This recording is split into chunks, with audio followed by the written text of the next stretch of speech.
সবার নিতে হবে। আপনার এগুলো সবার হয় না, এটা কোনো সবাই কি না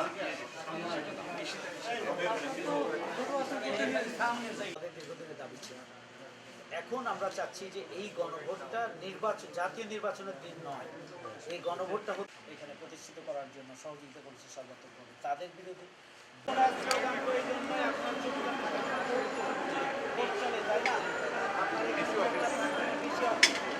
আমরা ওনার সাথে সাক্ষাৎ করে আমরা এখানে সাক্ষাৎ করে এখানে আসবো।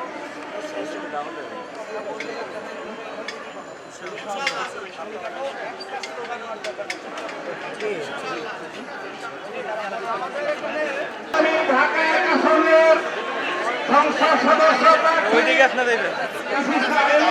হ্যাঁ, সামনে সংনেতা